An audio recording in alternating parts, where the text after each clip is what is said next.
What's up trainers, I've got a cool little Pokemon Unite strategy to show you featuring Sylveon. Sylveon's starting moves do pretty good single target damage, but both of these moves can be body blocked, which means that smart opponents can prevent Sylveon from last hitting wild Pokemon in the lane with Swift or Baby Doll Eyes simply by standing in the way of the creep. I still think that Sylveon is totally fine in the lane, especially after reaching level 4, they become a really powerful laner. But I think that Venusaur, Cramorant, and Ninetales are all special attackers who have better starting moves for laning because they can deal AoE damage that can't be body blocked. This got me thinking, what if the Sylveon started in the jungle to reach level 4 and then switched positions with someone else on the team? This would allow one of those other special attackers, like Venusaur for example, to leverage their good early moves for laning, and then once the Sylveon has reached their level 4 power spike, the Sylveon and the Venusaur can switch positions. We call this the switch jungle strategy. Sylveon's first jungle clear is really quick, but it's also pretty difficult to pull off perfectly.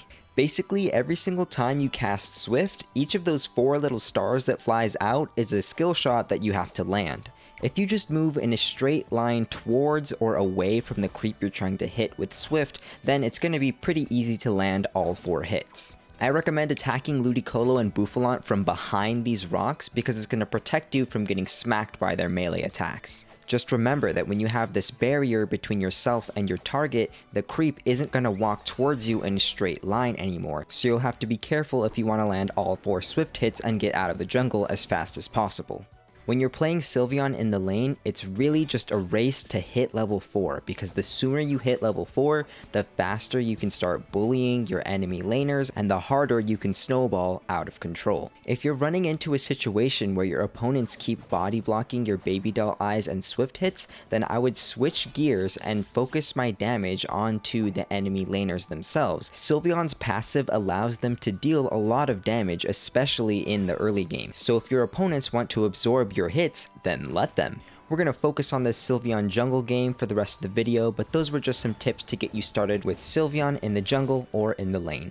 As you saw there, we finished up that last jungle core fish at 9:13 on the clock. That is a really fast jungle clear. All you gotta do is make sure that you land all 4 hits of Swift whenever you cast it. If you think you're gonna miss because of the way a creep is moving, then don't cast Swift, just save it and keep auto attacking. Now that I'm here in this lane, we're 3 versus 2, I just power spiked, we're gonna have a really easy time bullying these laners off of these bees, and now what happens next is the switch jungle. You're gonna see myself and the Venusaur switch positions right here. Venusaur is officially going to be the jungler for my team for the rest of the match. Even with a single level advantage, Sylveon can become a big lane bully. Whether you go Hyper Voice or Mystical Fire, just being close to your opponent means that you're threatening to deal tons of damage. I personally prefer to use Mystical Fire because I think it's a lot more consistent. All you have to do is be near an opponent while Mystical Fire is out and they will start taking a ton of damage. On top of that, it gives you a dash, which makes positioning a lot easier. So now whenever a Zeraora wants to discharge on me, I just have to make sure that I have Mystical Fire saved to get me out of danger.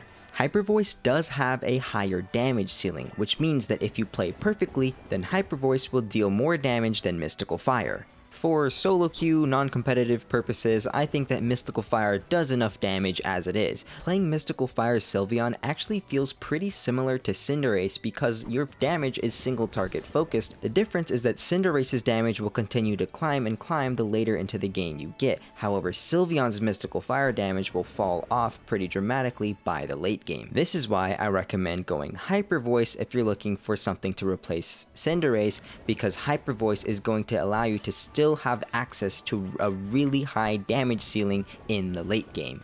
And now let's see how this switch jungle strategy is working out.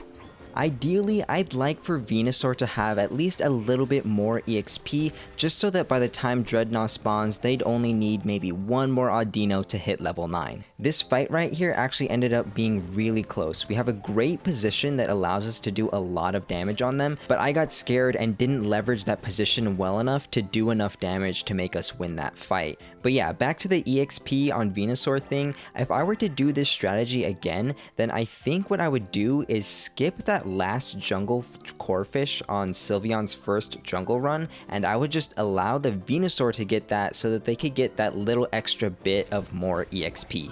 This switch jungle strategy is definitely something that requires a lot of coordination to pull off perfectly, but I think there's some potential with this strategy to create a situation where both Venusaur and Sylveon have their Unite moves by the time Dreadnought is being fought over.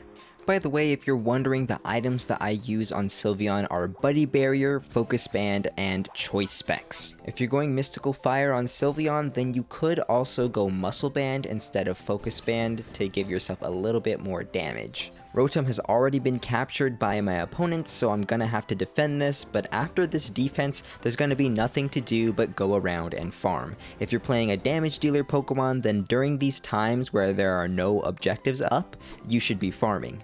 Technically, during this time, you could also be looking for bat caps. Look for those goals that you think your opponents aren't defending and try to score on them. The art of bat capping is a topic for another video. If you want to see more of my Masters gameplay and learn what you can do to help yourself win in a variety of situations, then make sure you check out my Twitch channel. You can see me play all sorts of different Pokemon in Ranked and ask me any questions you like. The switch jungle strategy is really all about the early game, so I'm not going to let this video stretch out any longer. Thanks for watching, and I'll see you in the next one. Bye-bye!